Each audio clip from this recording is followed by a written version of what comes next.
Good morning, everyone. Thank you for coming. We've got a great crowd here this morning. My name is Steve Case. I am a member of the League of Women Voters. Men can be members, guys, so, there you go. So, do it, all right? If you want to sign up, you can do that today, right? In the back someplace? I think so. So you can do that.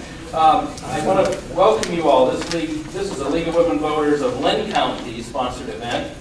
The League of Women Voters is a trusted, nonpartisan political organization. Our members do hands-on work to safeguard democracy. While we never endorse a candidate, we are directly involved in shaping important issues to help keep our community strong. The League welcomes all eligible voters, both men and women. I want to thank our legislators for being here today. They're very busy. They're just getting started, but they've got a lot on their plates that I want to introduce, starting at your far left. Senator Rob Hogue is here. Representative Liz Bennett is here. Representative Ken Reiser. Representative Art Stade. And Representative Todd Taylor. Thank you all. Now, we have a couple of folks that Liz Mathis is out of town and sends her regrets. Representative Sanderson also could not be here, and Craig Paulson has to be in Des Moines. So we may have Senator Zumbach coming. We're not sure, but he's not here yet, so we're going to go ahead and get started. And Senator Horn could not be here also. That's right. He hoped to be, and we hoped that he would be here, but he could not. He could not. So please note the cameras around the room. This is being recorded. The forum is being taped by Mediacom and IMON by Pro Video, and will be rebroadcast on IMON Channel 6, Mediacom Channel 18, and also by Neighborhood Network News. And you can view that at neighborhoodnetworknews.com. Also, there's our news media here. Channel 2 is here. I don't know if Channel 7, Channel 9 are here or not, but yep, they are. They are. Thank you. We're going to start out, and the structure here will be that each of our legislators will start with a minute and a half opening and give us some thoughts about their views on this session and what they plan to accomplish. I'd ask you now to turn off your cell phones. Please remember that this is a nonpartisan league event, and we don't want cheering or clapping or booing or anything like that. I'm sure you'll all behave yourselves, so we won't have to worry about that. But if you would leave your clapping until the very end, then you can clap all you want, okay? If that works. You're encouraged to submit questions. We already have a bunch up here. Write them down and give them to a league member. And there's pencils and paper here, so they'll collect them and bring them up here, and we will try to ask as many as we can. Okay, we aren't going to probably get to all of them, but we will try our best. Why don't we start with Senator Hogue? Thank you, Steve, and good morning, everybody. Thank you for being here. I'm Rob Hogue. I'm the state senator for District 33 in Cedar Rapids. And these are always important forums to attend. We just started the legislative session yesterday, inaugurated Terry Branstad for his historic 6th term as governor. And we've heard from the governor with his condition of the state speech. And also his proposed budget. That is available, the analysis of that is available at the legislative website, www.legis.iowa.gov. Two of the issues that I'm particularly concerned about in the budget, one is education funding. He has a proposal. He did not put a % of growth like governors have in the past. This year he just put an amount of money that turns out to be less than 1% in funding growth. I think that's inadequate. We're already more than $1,600 per student below the national average. And if you want the individualized attention and enrichment opportunities, you need to do better than that. The second thing that I'm concerned about, I think it's going to require a little more research than just the preliminary document numbers, is mental health funding. He is proposing to eliminate $30.6 million in equalization funds that have been critical to stop the cuts in Lynn County. Now maybe he makes that up somewhere else in the budget. I've been unable to find that, but that is also a real serious concern. I look forward to your questions and comments today.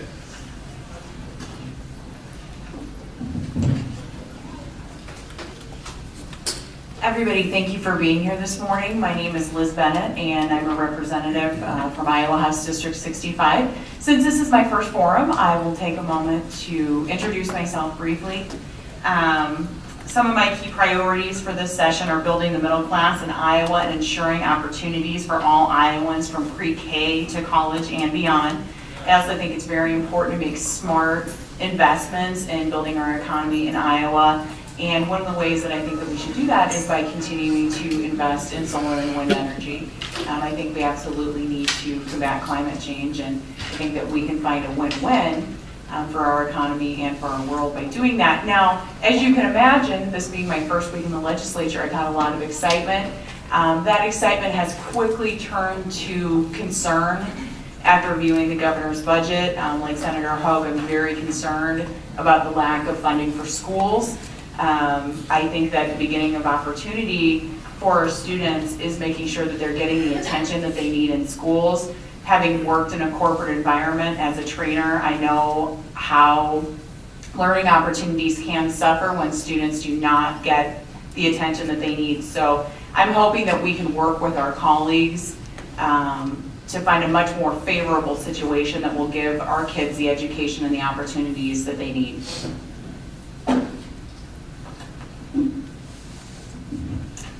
Good morning.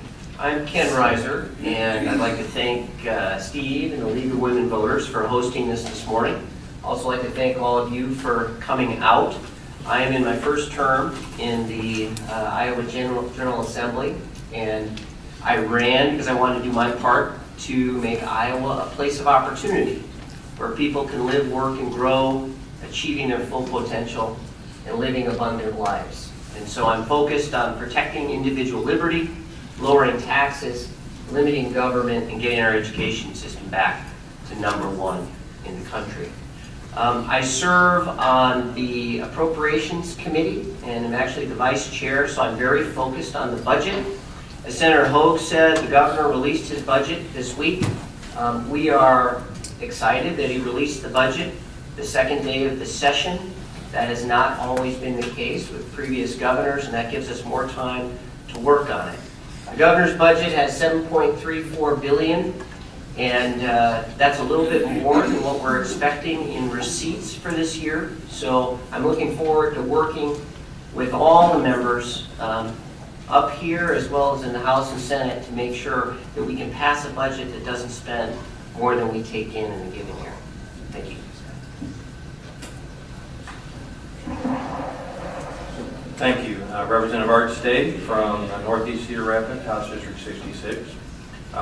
Also, I wanted to thank all of you for being here. It's wonderful to see everyone participating in the political process, and it reminds us too that we are all representatives and that we need to listen carefully to what all of you have to say. So really appreciate the input this morning. So thank you for being here, and thank you to the League of Women Voters for continuing to offer this forum. When I went into the legislature again this particular year, I was very hopeful, positive about all the kinds of things that we would be able to do in a bipartisan way. And many of the opening speeches were in reference to that, the work that we could do together in this state. And then those were quickly dashed with two of the governor's announcements, one his speech and then a revelation of his budget, which had 1%, or how you look at it, might be less than 1%. For allowable growth for schools. And this is a comparison. He recognized that in his own department he had inflationary costs of more than 9%. And so he asked to increase his budget for his office by 9% and left schools with 1%. The second thing was his announcement that you probably read the last couple of days was in reference to closing some institutions, mental health institutions, that he's doing that unilaterally, and also decreasing the mental health budget by $30 million for the equalization funds. So very disturbed by those, and we'll be fighting to make those changes. Thank you. Good morning, Todd Taylor. Thank you again for the League of Women Voters to hold this forum. Starting my 11th term, and it's an exciting new year. I echo some of the comments we've heard from the colleagues. It's a new year. We have some new faces up there, some new department heads, new members, legislators, and so on. Just briefly, I know time's tight, I'll tell you some of the things I'm working on. One of the things I'll be doing as the ranking member of the Justice System budget is some restorative justice items, and hopefully getting some more inmate education and connecting those folks when they get out to jobs. That's a heck of a return on our investment, and I want to help to try to reduce recidivism. I've got the governor's speech, the chief justice's speech, and the speaker of the house's speech from the first week. None of them mentioned mental health, although they did speak loudly when they were speaking of, and here's their budgets. We're looking at closing a couple mental health institutions. That's very concerning. So we'll have to work through that. Bottom line for me, my approach, as was said earlier too, is strengthening the middle class. One of the things is creating jobs, and one of the things I'm really happy with here locally to work on is a smoke-free casino. And also with the opportunity for folks to get jobs, not just in this area, but all over the state. So we'll try to work on that, and in so doing, strengthen the middle class. Thank you all. We have 3 questions here, and I will tell you that of all the questions are the most by far about mental health in one way or another, having to do with funding, having to do with psychiatrists, recruiting them, having to do with institutions and closing them. So I think maybe we could just start with how is the legislature going to make up the shortfall or fund mental health in Iowa? What are your thoughts on that? Representative Taylor, can you start? Certainly. Stick your hand up.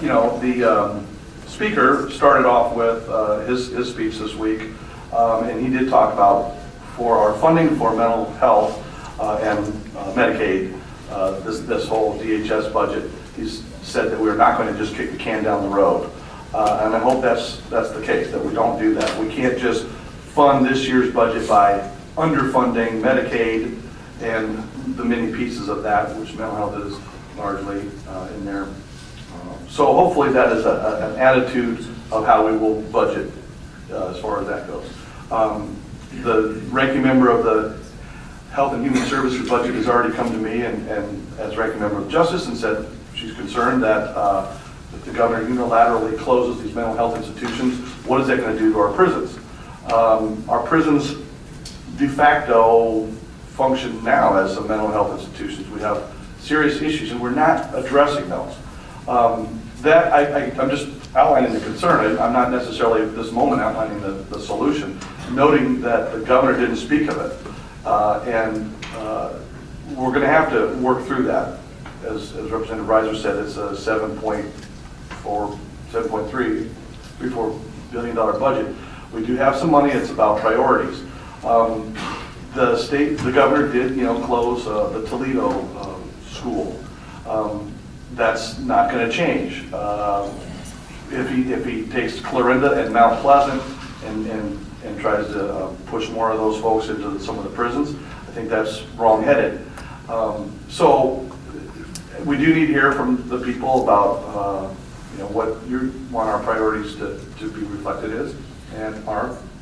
And we will have a balanced budget at the end of the year. We always do. We have 100% of the time we've done that. So I'm just beginning to pour over their numbers and just echo that concern. Why don't we just go down the line here, Representative State, if you have a comment, and just keep going down. Whoever would like to comment, please do. Sure. I would just ask the governor to work with the legislature to build a capacity in our mental health services. Bring down the waiting list. In the Medicaid waivers, we have over 10,000 people waiting. He's vetoed money for that in the past in order to bring the waiting list down so people can get services, get assessments, and so on. And this includes young people, our juveniles, our children. We don't have the adequate capacity in our community-based services and so on to deal with more people pushed out of institutions. And this also goes for developmental disabilities. In regard to jobs in the community, we need to expand those. We need to shift the funds that he wants to save from these institutions that might be costly care. We need to shift those funds and the resources into the community-based services. We don't have a plan for that that's funded, so he keeps acting unilaterally without the work that the legislature could do to make this happen. We're just getting the reorganization of our mental health system in our counties or regional groups. They haven't been able to yet develop that capacity either or provide those core services, and so he's moving before those things are done. I think he should show some leadership, particularly in the House leadership there, to make sure that we do the things that we need to do that are necessary to make sure that happens. Otherwise, we'll still continue to have additional people waiting 72 hours in our emergency rooms for help. We don't have the crisis teams there to help them to prevent that from happening. So there are not enough beds across the state. Our sheriffs and law enforcement are having to spend longer hours and even days transporting, trying to find beds and places for individuals in crisis. So we've got to get in front of this issue, and the governor needs to throw his support behind that.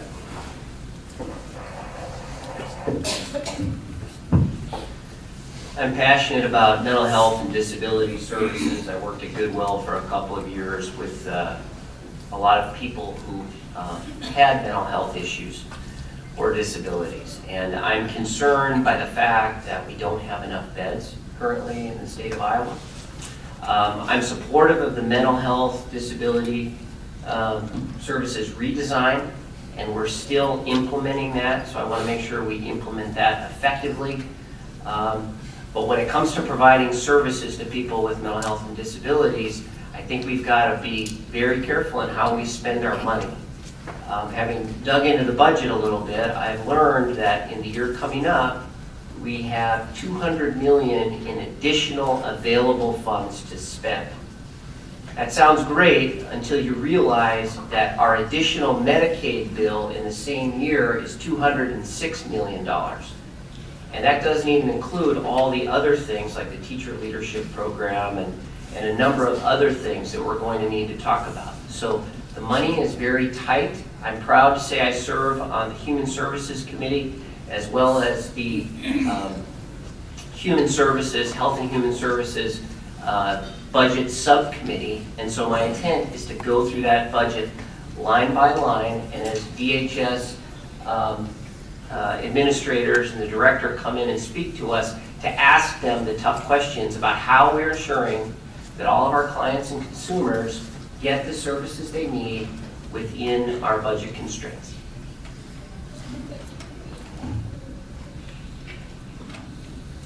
This is something that I'm also deeply concerned about. It's something that I heard multiple times about from nurses as I knocked on doors over the summer. We have medical staff who are being placed at risk because of the lack of beds in our communities for people who need mental health services. The other people in the community are being put at risk, and it's not right that people can't get the care that they need.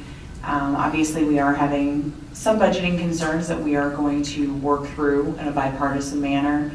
But just this week, I received an email from a mother who had to wait a long time for her child who is in severe need of mental health assistance to be able to get a bed. When they did find a bed for her child, it was over 2 hours away from their home. And, so just the hardship on the family as they were trying to care for their child.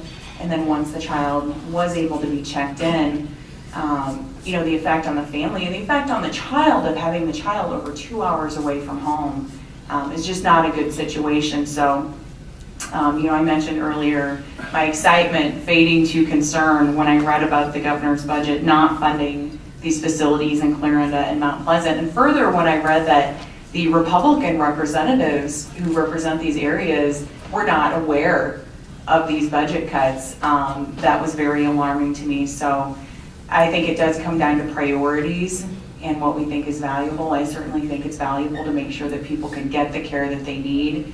And I'm really hoping that we can prevail upon the governor to prioritize that in a similar manner. We have, actually in the legislature, we've had a fair degree of bipartisan success on mental health over the last couple of years. Governor Branch said it is not an issue that he has exhibited much leadership or interest in. And we've had to do this in the past. 2 years ago, we've got an agreement on additional mental health transition funding that he vetoed. The problem with it is you look at those numbers, and we know the stress that the system has already had. And so when you see status quo funding or line items being cut, it's moving us in the wrong direction. What we need is a robust mental health system that provides timely services for everyone who needs them. And it's important for health, it's important for families, it's important for communities, it's important for safety issues. In 2013, Iowa set a record high for suicides. That doesn't mean everybody who has a mental health problem is suicidal. But it is one of those indications that we're moving in the wrong direction. 445 individuals killed themselves. It is a human tragedy. They are addressable. A lot has been said, so I'm trying to kind of pick through a couple things that need to be added to it. Two things I would highlight that haven't been talked about. One is a concept known as the clawback. In 2013, when we expanded the Iowa Health and Wellness Plan to expand Medicaid through the Iowa Health and Wellness Plan, the governor insisted on being able to recoup. Counties were going to save so much money from Medicaid being expanded that the governor wanted that money paid back to the state. This year, that's a $16 million transfer from counties to the state. Or for some counties, it's property tax reduction that's imposed by the state. Okay, so that's $16 million that's not available for the system. When you add on to that the $30 million reduction in mental health equalization, that's a problem.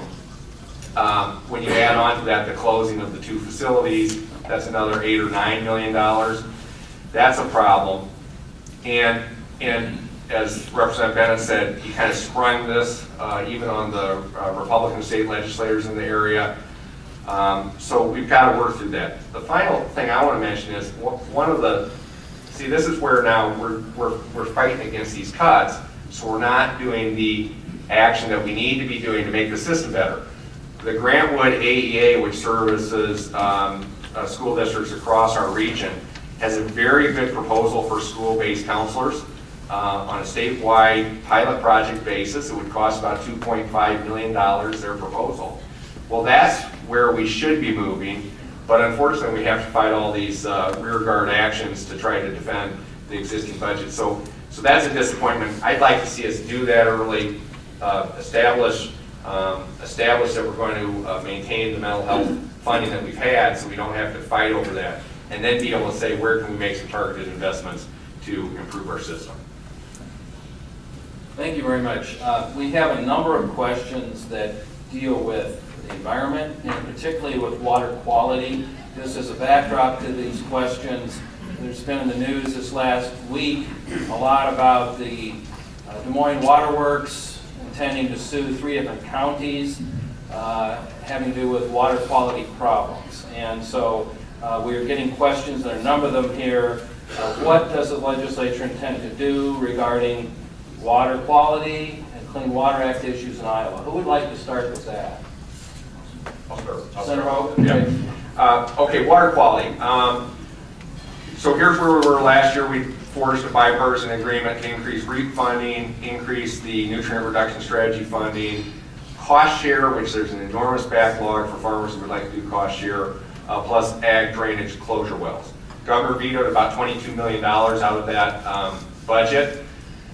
His proposal is a status quo budget with 2 new infusions of money, $1.9 million for ag drainage closure, and $3.1 million for the nutrient reduction strategy. That's where we are as a budget matter, and we'll start from there and see where we go from there. Just so you know, meeting Secretary Northy's goals, he's our Republican Agriculture Secretary, meeting his goals for nutrient reduction is a billion-dollar enterprise. Maybe it's $1 billion, maybe it's $2 billion, but it is, the estimates from Iowa State are, we are looking at having to invest billions in order to meet our obligations for the Mississippi River Basin. So we're not going to be able to nickel and dime our way there. Here's the trade-off. The more you do on the voluntary side with public investment and motivating private investment, I think the less you have to do on the regulatory side. But what doesn't work is to do neither, and that really is what we've been doing. I mean, there are some positive things happening. Great news for the city of Cedar Rapids this week, some federal money.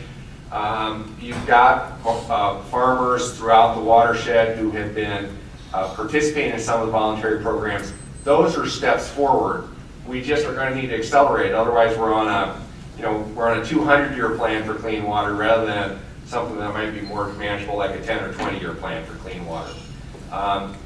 One of the things that I'm been struggling with myself is figuring out, okay, on the regulatory side, what can we do that brings people together and moves us forward? And so you might not hear a lot of talk about that because there's a lot of behind the scenes stuff being done to try to identify what those things are. And I'd like to tell you I've got answer A, B, C, and D. Oh, I do, but I'm also not the czar of the universe, right? So bringing people together, moving us forward, this is a delicate political issue, and I'm personally engaged in it. I think we will make progress. Hopefully the governor won't undercut our bipartisan agreements. Who else? Senator Taylor? I don't have anything particularly new to add to Senator Hogue, just to say that I'm looking at the Environment First Fund, and there's about 15 different pieces to it, and of those 15, there's a Soil and Water Conservation Fund dealing with water, water quality protection, water quantity, and geological water survey, water quality monitoring. So there's some individual pieces to it, but the bottom line is they're all status quo. They're all just a few $100,000. So there's just a little bit of money going into those monitoring and protection. So not a lot of change going to happen, but water is very critical. But it is a status quo.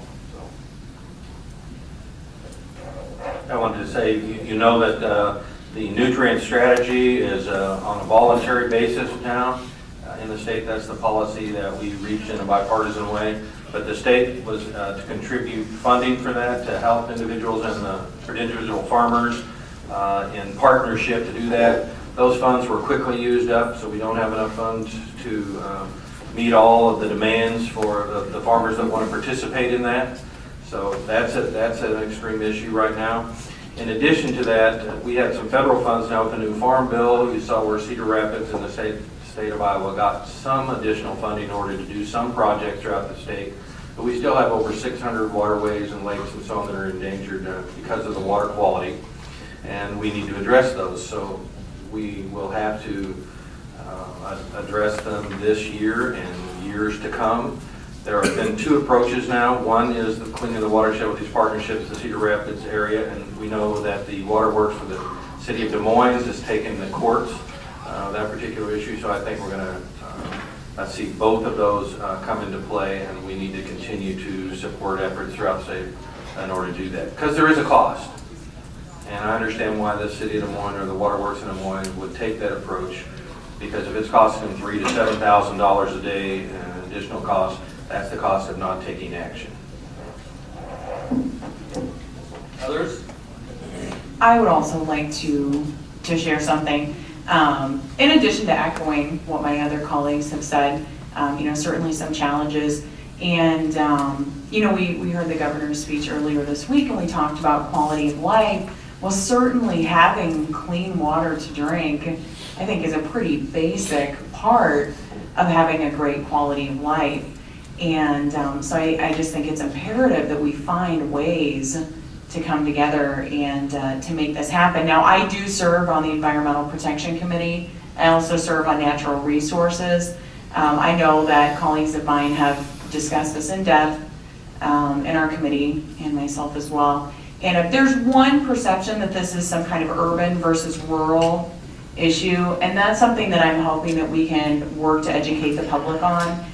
We certainly don't want it to be an urban versus rural issue, because I think everybody wants clean water to drink. no matter where you live, you want your kids to have clean water to drink. You want to drink clean water. So really hopeful that we can find some ways, some meaningful ways to take action and fund appropriately the action that's needed.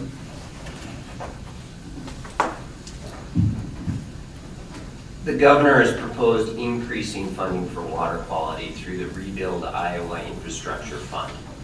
Now, we're making a lot of references today to the governor's budget. Please understand, the governor's budget is just a starting point. It is in the legislature that we actually appropriate the money. So we will start with what the governor gave us, which is an increase in water quality funding, and go from there. The nutrient reduction strategy is a great bipartisan initiative, but it's still very new.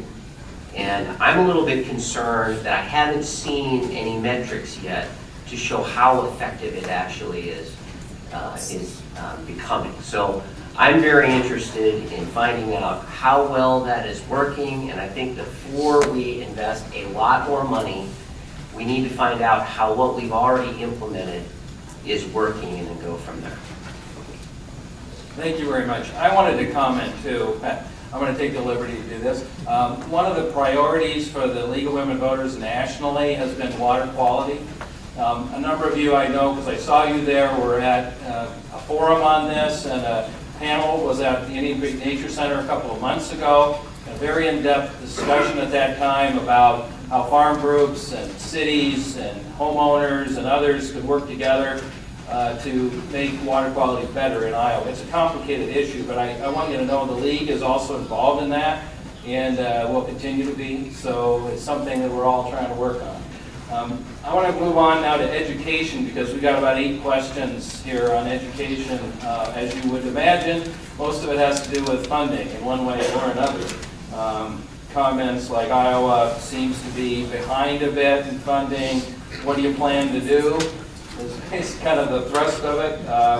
Who would like to start with that one? Anybody want to start? I will. Okay, Representative Reiser. In the last 4 years, Iowa has increased spending for K-12 education by about $402 million. If we implement the governor's budget, we will increase it by $537 million, so over $500 million. The current proposal is for 1.25% increase in supplemental state aid, and then when you put in the teacher leadership program and some other programs, the governor is increasing spending for education at the K-12 level at 3%.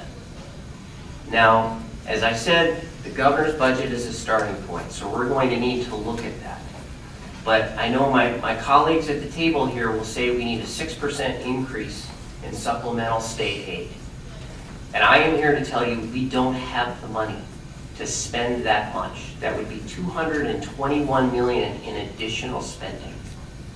So I think what we need to do is look at our available resources, look at all of our priorities, and fund education at a level that will help us achieve the best education in the United States, but in an efficient way. The education budget is actually 55% of the whole state budget, so it is the biggest and most important part of that budget. And I'm absolutely committed to making sure we spend that money effectively for good education, but we need to make sure we're not trying to spend significantly more money than we actually have.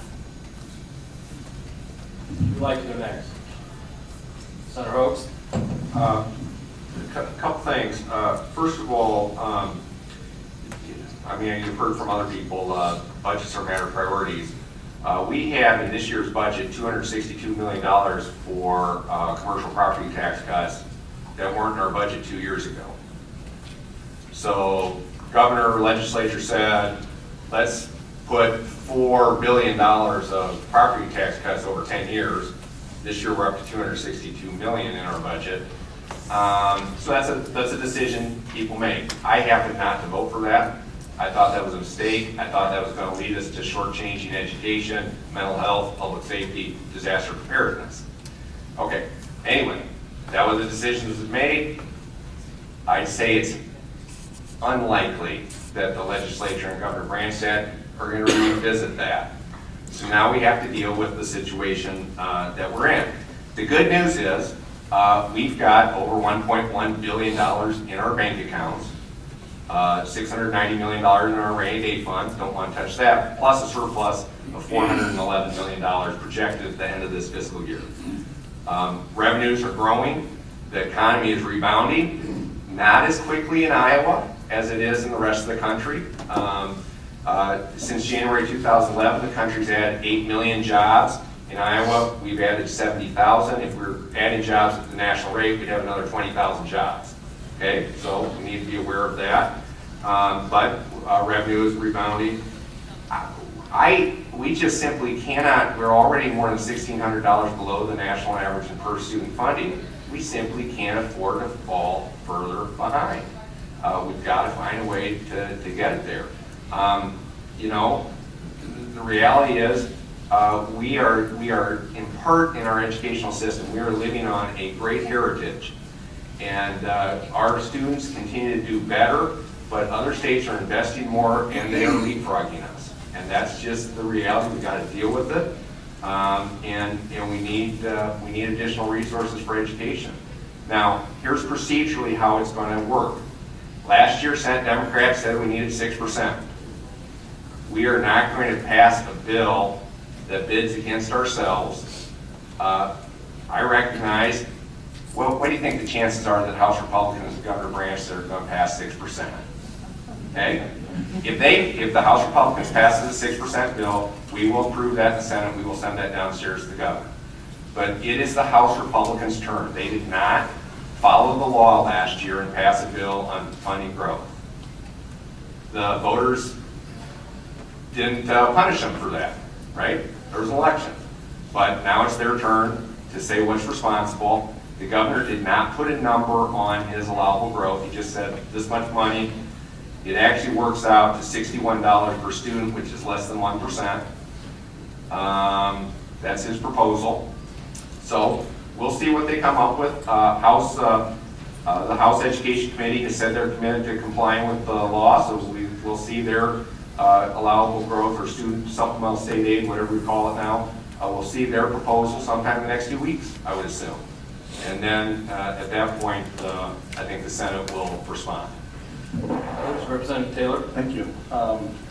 Yes, all of us were just recently at the education forum. There's teachers and educators and ADA and superintendents. So I'll echo some of those words.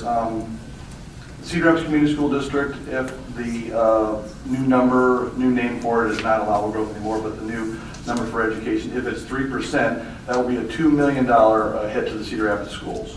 And that will translate to less personnel, bottom line, and that will translate to larger class size and reduction of programs.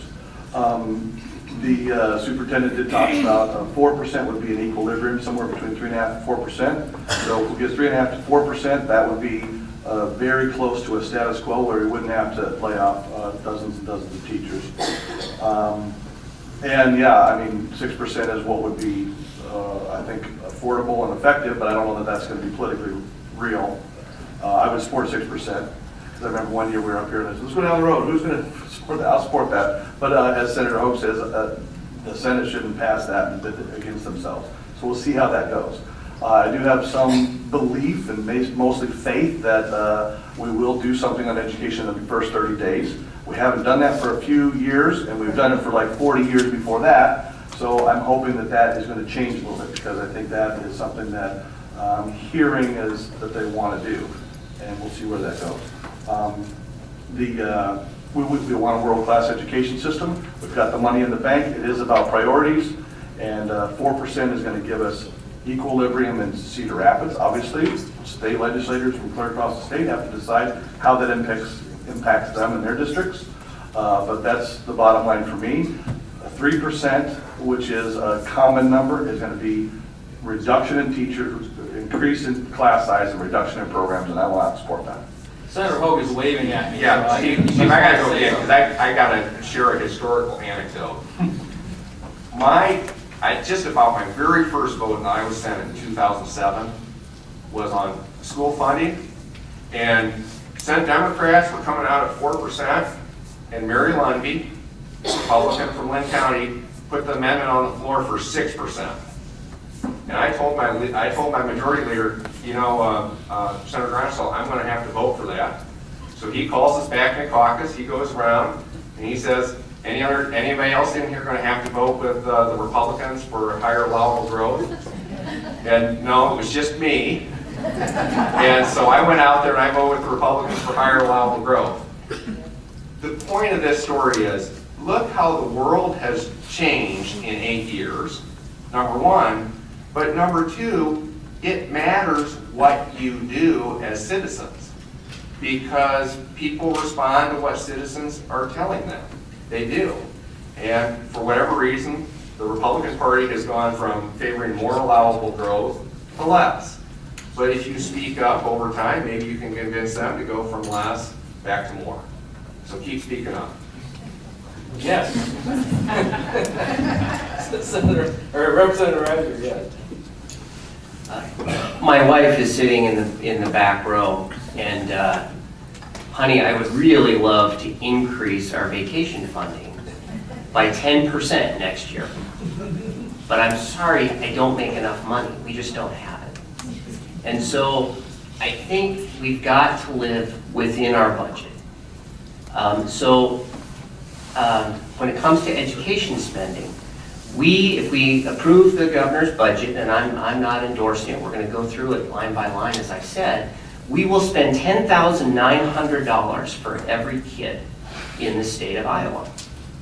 And I would challenge those who want to spend 6% to tell me, how much do you think is the right amount of money to spend per student in the state of Iowa? Should it be $15,000? Should it be $20,000? Because ultimately, we've got to use the taxpayer dollars effectively. And it's not a limitless source of funds, because we've got mental health and disability services we have to take care of. We've got issues with infrastructure. We've got lots of issues and priorities. So the dream sheet can't exceed what is actually in the bank. And when it comes to the bank, 4 years ago, we had enormous deficits. And we're currently paying $55 million a year to pay off debt that Governor Branstad's predecessor signed off on. So I don't want us to go into debt any more than we already are. And that's why in the House, we live by the budgeting principles of not spending more money than we take in a given year, of not using one-time money for long-term expenses. So when you hear my colleagues talking about, well, we've got a surplus and we should spend it. Well, the problem is, if you spend that surplus on a program that you commit to for 5 or 10 years, what happens next year when we don't have that surplus? Now we've got a deficit. So I believe in planning a little more, in a more organized fashion, as far as how we're going to use that money. And then we talk about the rainy day funds. Well, thank God the rainy day funds are doing so well. The state of Iowa is the second best run state in the union, and it's largely because we've gotten our fiscal house in order.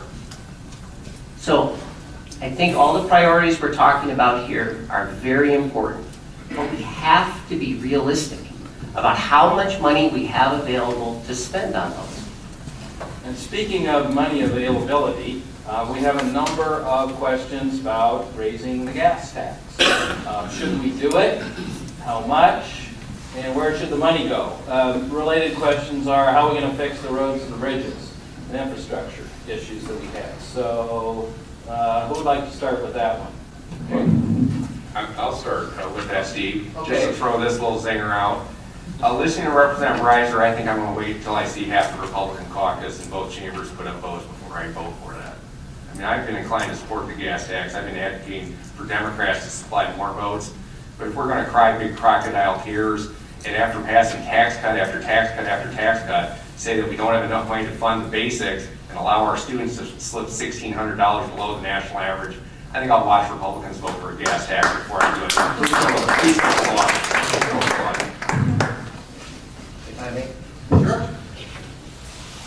This is my first term in the legislature, and so I've never voted for either a tax cut or a tax increase. And any budgets that were passed on a bipartisan level, and they were signed by the governor. So I'm coming in with new eyes and essentially have to deal with the situation that we've been given, and I'm going to make the best decisions I can based on where we are today. As far as the gas tax is concerned, I think everybody in the state of Iowa acknowledges that we have neglected our infrastructure. And this legislative session has got to be the one where we finally belly up to the bar and decide what we're going to do to pay for our infrastructure. Now, I ran on a platform of lowering taxes. So I'm not going to be the first person to say, let's raise the gas tax. I'm going to go through that budget line by line. I want to see if there is any other way that we can pay for that $215 million annual deficit in infrastructure spending without increasing taxes. And if the answer is no, well, then I will be open to other means of raising the revenue necessary. But for me, raising taxes is kind of like going to war. It's always a last resort. I wanted to ask, Representative Taylor, do you have the governor's State of the Union and proposed budget there, or proposed budget rather? Is there a comment in there, and I don't know, is there something in there about raising the gas tax? Well, this is it. And also, let's invest in Iowa's roads and bridges. Over the past few years, rhetoric has trumped results when it has come to action for infrastructure funding Iowa. A recently completed Battelle study demonstrates a need for us to look hard at adequate road funding. The study shows that without action, funding available for road and bridge maintenance will fall short what is needed to maintain competitive, important, and safe. Without action, Iowa's roads and bridges will face uncertain future. That's it. Thank you. We have a related question here on education, but it has to do with the Board of Regents. Actually, there are a number of questions about the Board of Regents. Been in the news. President Mason has just indicated she's going to be resigning, so they're in again and talking about searching. One of the questions was, please explain the accountability of the Board of Regents. To whom do they have to account for what they do, their budgets, their funding, that sort of thing? Would somebody help us with sort of a primer on that? Because the questions are, some of them are, how does it work? You know, who do they report to? Can somebody help us with that? The Board of Regents? Yes.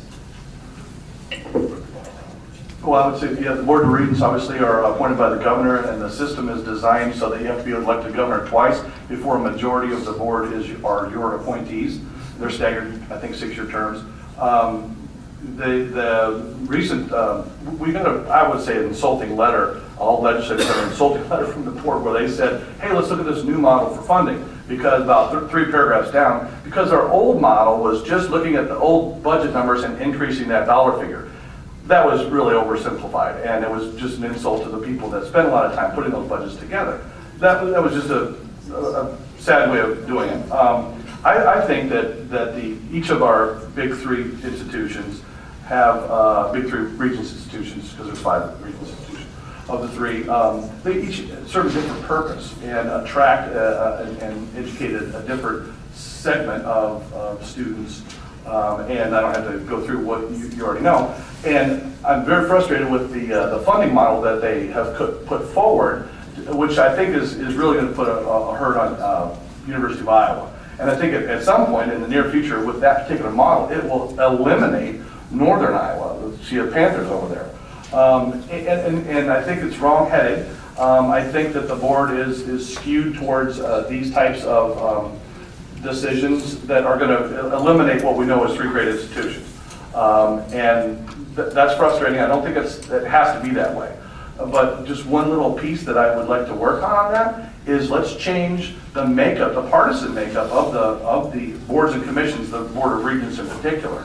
and so that we truly have a balance. It is not balanced now, and there's some smoke and mirrors governors use to make that happen. He's getting everything he wants with that, and that includes eliminating essentially Sally Mason, and it's going to hurt the University of Iowa big time, which is a huge economic engine for our region, and it's going to, I think eventually in this path, it's going to eliminate UNI. Yeah, I believe the region's proposal is misguided, and for several different reasons. You know, in the past, I believe we've underfunded our universities, less and less money from the state, and more dependent upon the student tuition, and student tuition has continued to increase and increase. In the last 3 years, we've decided to freeze that, and so the universities haven't been able to make up the additional costs, and we haven't completely funded those like we had in the past. And so they're looking for a way out of that in order to do that. The proposal, though, to pit all of our universities against one another with state money and recruiting, all the 3 universities going after the same student that graduate from our high schools, which is also a diminishing number, I don't think is the answer. It also pits our universities against all of our private colleges that also recruit those same students in the state. In fact, the University of Iowa, which brings in a lot of students from all over the world, and they pay tuition that the state doesn't pay in greater amounts, but also 40% of those students that come here from other places remain in the state. So I know that the legislature will be dealing with this particular issue and so on, and I hope that we don't accept that particular formula. That the people that are involved with this are not only our regents, but those who handle the financial parts of our universities and our private college universities. All of us need to be in that discussion along with the legislature to see how we can best fund our universities. And maybe the formula needs to be changed, but the proposal that they made, I feel personally, is a ridiculous one. Thank you. Go ahead. I think the problem that the regents are trying to address is the fact that UNI is underfunded. And I haven't met anybody yet who argues with that fact. So the question is, how do you solve that problem and come up with an equitable way to fund our 3 regions' institutions? The governor's budget proposes a 1.8% increase for all 3, and then an additional $4 million to be split basically evenly between Iowa State and UNI. I am concerned, just like Representative State is concerned, with the fact that the funding formula introduces a competition between the region's universities, community colleges, and private colleges over what is a leveling off or diminishing number of eligible Iowa students. And so to answer your original question, how does this all work? Well, the regions can come up with their funding formula, but ultimately it's the legislature that decides how we're going to spend that money. So I am interested in looking at that and seeing if there might be a more equitable way to distribute those funds. Any other comments? And we are running a little short on time, so yes. I just had to make a comment on the K-12 schools. I really did. Very disappointed in the governor's 1%. Listening to all of the school districts here this morning, the whole group of them, it would take 4% to keep up with the inflationary and the built-in costs of things. All of us know over the years that there's increase in textbooks, computer software, other kinds of things that the school need, including raises for teachers and staff and personnel and so on. And because of the zero level growth, we know we saw cuts, particularly to the staff and teaching, the teachers, because personnel is the largest part of every one of those budgets. We all know that. So for the governor and for others to say that we want world-class education in this state and that we want to move the state forward and that we want to invest in our future, those are the children in this state. So when we're going backwards in reference to the funding of our schools, that they can't keep up with this, class sizes growing, courses cut, I don't understand it at all. It doesn't make any sense to me. I was very disappointed in the governor's budget, and I hope that the legislature in a bipartisan way can send them a 4% or 6% growth for the schools. Yeah, thank you. I'm getting the high sign that we just have a few minutes left, so let me, before we ask our last question, thank you all for coming. Thanks to our legislators for being here this morning and for sharing your views. I think some of them can hang around a little bit afterwards to answer questions. I know there are a number here that didn't get answered, but if they have time, if they can do that, that would be great, and you can ask those questions then. Once again, thank you. And just the last question, I'd like each of you to comment on this. There are a number of questions here relating to how can the legislators work together in a bipartisan manner to try to get some of the things you've been discussing this morning done. Senator Hogue, Yeah, I'll start with that. Well, I think we've had a fair amount of success working on a bipartisan basis. But people need to understand there are disagreements. You've heard disagreements this morning. People disagree. The question is, in the end of the day, what do you do to try to move things forward? I found it ironic this week with the governor talking about how we came together and all these things, and I thought about the 30 things he had item vetoed the last 2 years that had bipartisan support. So, right, it's one of these things where, yeah, people want us to work together, but people do have disagreements. It matters who your governor is, it matters who's in your Senate, it matters who's your representative. We disagree, then we cut a deal. One of the hardest votes I've ever cast was in late June of 2011, voting for 0% allowable growth, something I said I would never vote for. Why? Because if I didn't, we were going to shut down state government, right? I hope we don't have to go to June this year. But when I see a proposal for less than 1% allowable growth for our schools, when the economy's doing well, when we're adding jobs, when things are going well, I think to myself, maybe we should shut it down. And if that's where we're going to be, and then you look at what happened in the 2014 elections. The party that nationally shut it down got rewarded. So it really does matter what citizens think and what voters do. And voters, if they want people to work together, they need to vote for people who are willing to work together. thank you. Representative Bennett?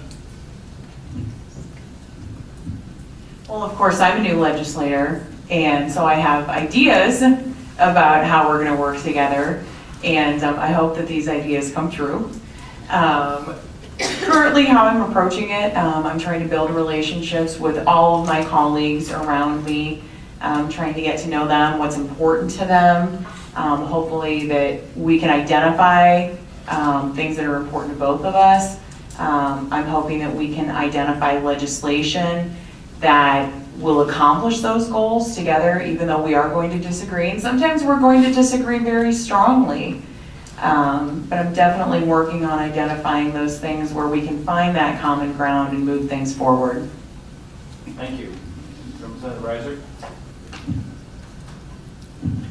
I think the people of Iowa take great pride in the fact that Iowa is not like Washington, D.C., and that here we actually do work together. So with split government, Senator Hogue may not agree with the governor, and I may not agree with the Democratic-run Senate, but we all in the end up working together to accomplish what we need to do. And so for me, it's all a matter of developing those relationships and working with people for the good of Iowans, and have already started doing that.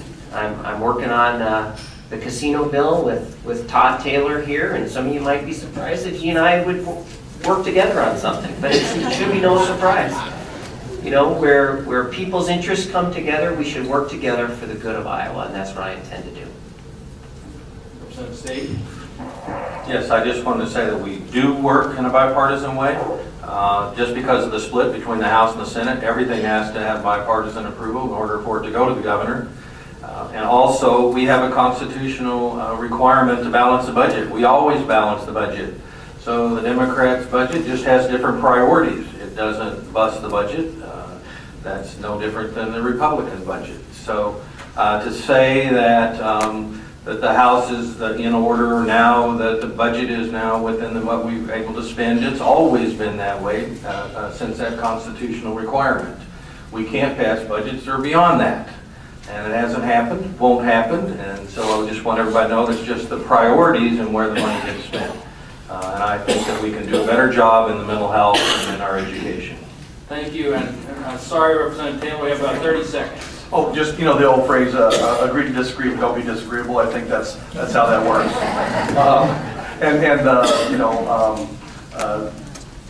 Well, I'll leave it there. Thank you all for coming.